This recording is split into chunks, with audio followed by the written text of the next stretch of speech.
Un mundo deportivo es un mundo unido. Únete ahora a la vida deportiva con Dani Delgado.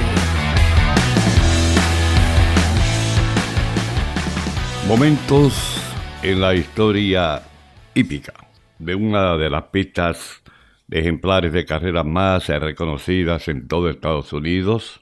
Me refiero a la pista de Aqueduct. Un centenario lleno de emociones. Hablamos de la evolución de Aqueduct Racetrack en Nueva York, que por cierto este año baja el telón y que de hecho se corrió este año la edición final del famoso Wood Memorial, una prueba que es preparatoria para los potros que van a competir en todos los derbis, año por año. Bueno, bajó el telón para Aqueduct este año porque ya se corrió la última edición. 2026 será recordado en la historia de esta pista. Una pista que abrió sus operaciones mucho tiempo atrás con solamente carreras a la distancia de 6 furlongs, o sea, 1.200 metros. Es una pista donde muchos legendarios entrenadores tuvieron sus mejores momentos, al igual que muchos jinetes. El Jockey Club no le dio un reconocimiento a Aqueduct hasta que no se corrió por primera vez la distancia de 1 milla. Para ese entonces James Fitzsimmons,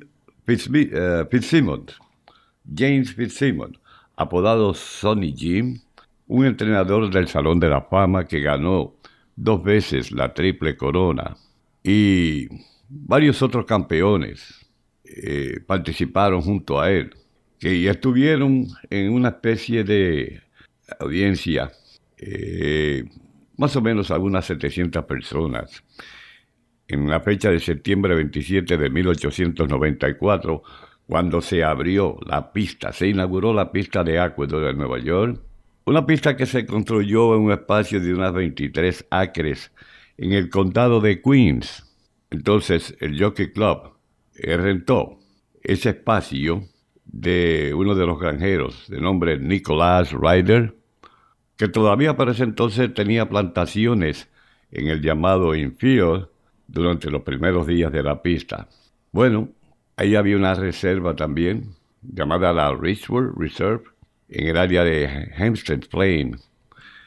Y el fundador pues fue Thomas J. Raleigh, el hijo de uno de los hombres que comenzó la industria de ejemplares de carrera, y un político, Francis J. Raleigh, quien fue jefe de bomberos una vez en el área del Bronx, Nueva York, y de Robert A. Tucker, un conocido comerciante del área de Brooklyn, que conoció a los famosos hermanos Dwyer cuando eran jóvenes, y que de hecho puso unos $50,000 para capitalizar y la construcción del edificio, y desde luego hacer la pista, y de ahí pues vino la construcción del grandstand con capacidad para unas 2,000 personas, y entonces el infield pues estaba provisto de unos asientos normales, que luego pues fueron reestructurados para más comodidad de las personas, y la competencia en el número de pistas en la ciudad de Nueva York, con 5 otras que operaban durante esa era, implantó como una especie de récord para las nuevas pistas, pero que no tenían sanciones, no eran sancionadas por el Jockey Club, porque únicamente el óvalo de correr eran solamente 6 furlongs. Entonces el Jockey Club no añadía a Aqueduct en su roster oficial hasta que la superficie pues fue renovada. Entonces se pudo correr a distancia de 1 milla. De modo que los hombres detrás de esta pista pudieron como alquilar más terreno para reeditar la pista y para ponerla de una forma que el Jockey Club la aceptara, porque esos eran los requerimientos del Jockey Club. Y a pesar de todos los retos iniciales, la pista persistió, ganando más importancia en la próxima década. Bueno, tanta importancia que varios miembros del llamado Jockey Club, incluyendo a Billy Dwyer, que tenía un establo muy famoso, ganando 2 ediciones del Kentucky Derby y 5 ediciones del Belmont Stakes, entonces compró Aqueduct después de la muerte de Thomas Rayleigh, y eso fue en el 1904. Bajo la administración de Dwyer, el Jockey Club en el condado de Queens adquirió más terreno para entonces construir el grandstand para los fanáticos. Expandieron después la superficie de la pista a 1,25 millas, con un estrecho de unos 1,520 pies, uno de los más largos en la historia. Y entonces de ahí comenzó la popularidad en el área de Nueva York, a pesar de que había un problema porque había una ley que no promovía las apuestas, pero políticamente se siguió trabajando en eso hasta que entonces el gobernador Charles Evans Hughes firmó una serie de medidas en contra de una legislación y la convirtió en ley. Entonces, ¿qué pasó? Debido a esta acción, pues las carreras de equinos en Nueva York terminaron por espacio de 2 años. Cuando el deporte retornó a la ciudad de Nueva York, muchas de las pistas de caballos de carreras no abrieron.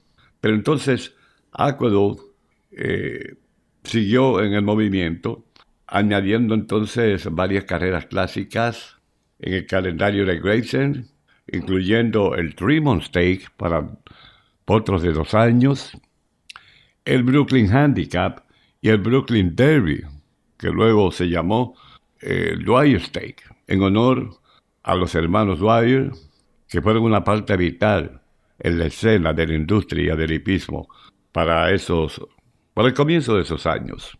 Hubieron momentos muy memorables en la pista de Aqueduct, porque una vez retornaron las carreras a la pista que estaba en Ozone Park, Aqueduct vino a ser el corazón, ¿verdad?, de multitudes que presenciaron carreras legendarias, de ejemplares legendarios, jinetes legendarios, al igual que entrenadores. Fíjense que uno de estos momentos históricos fue en el calendario de clásicos, algo vital para el deporte ese año. Ahí fue cuando el gran Manowar conoció a James P. Dwyer en el 1920, Dwyer Stakes. Y sobre la distancia de 1,8 millas, los dos batallaron cuerpo a cuerpo, tratando de implantar récords. Bueno, para muchos fueron momentos inolvidables, cuando estos 2 ejemplares estuvieron peleando casi toda la carrera cuerpo a cuerpo, cabeza a cabeza. Mientras se acercaban a los últimos 200 metros, el jinete Clarence Comer usó el látigo en una ocasión para despertar a su caballo, y ahí pues el ejemplar respondió y ganó la carrera por cuerpo y medio. De ahí en adelante se convirtió en una verdadera leyenda del deporte hípico.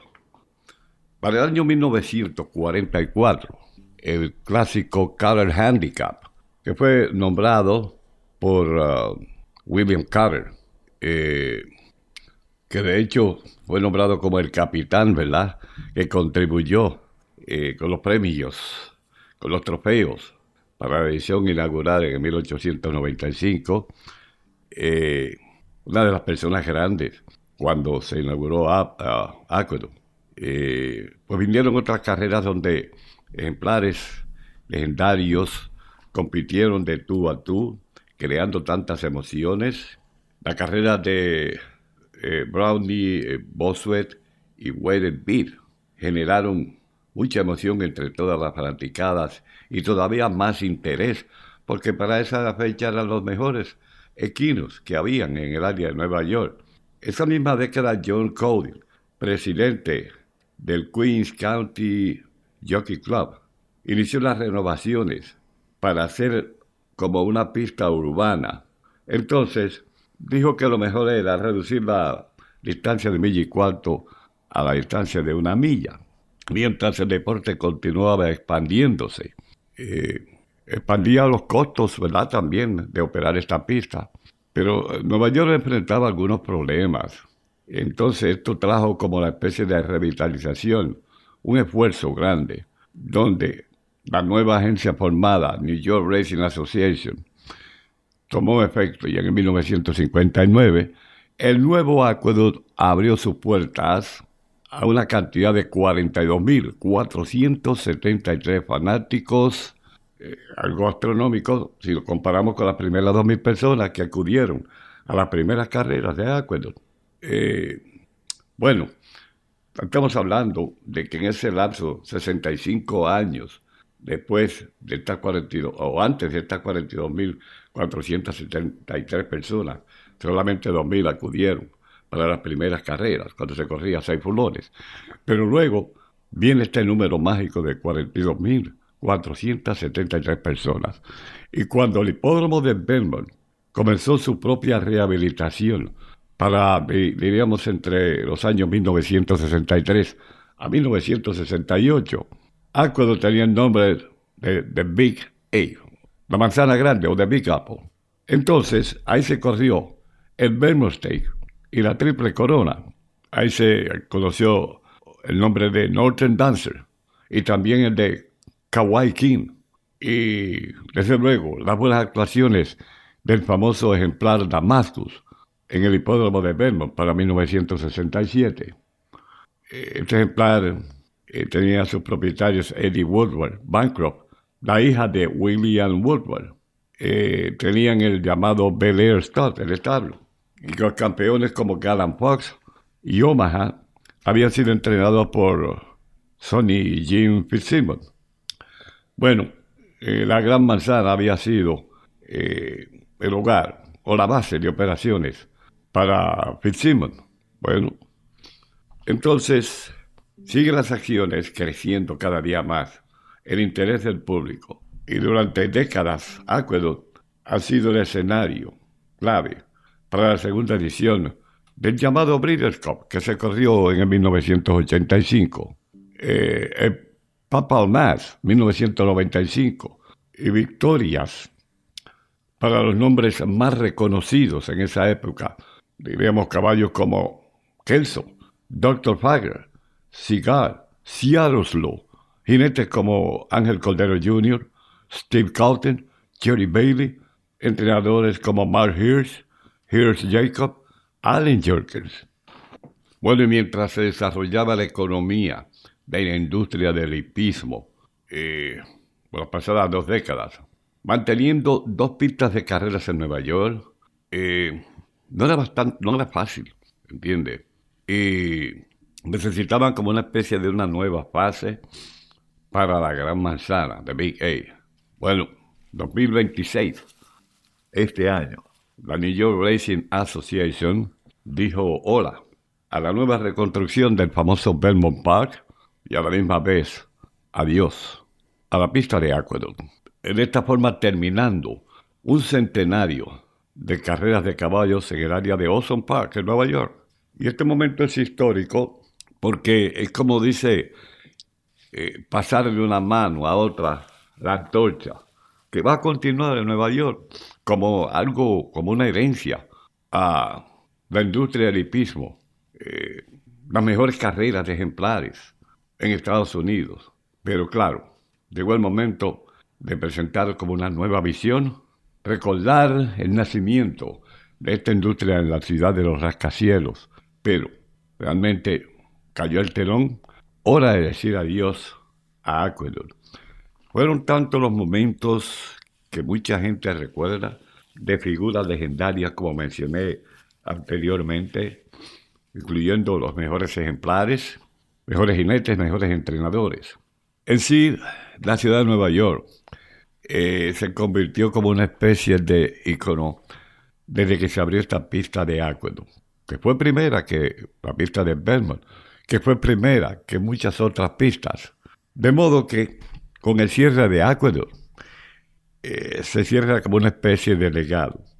Dejando a Nueva York ahora con la pista de Saratoga, Belmont, Finger Lakes, como diríamos las únicas 3 pistas habilitadas para las carreras de ejemplares, para los puras sangres. La gente va a recordar mucho a Aqueduct porque vivieron tantos momentos, agradables y desagradables, de hecho. Pero es algo que va a quedar, no va a quedar en el olvido, va a quedar presente en la mente de aquellos jinetes que desde pequeños fueron llevados por sus padres a presenciar las carreras de caballos, que se interesaron tanto por el deporte y que se convirtieron en las verdaderas leyendas que todavía hoy recordamos. Lo mismo con los entrenadores.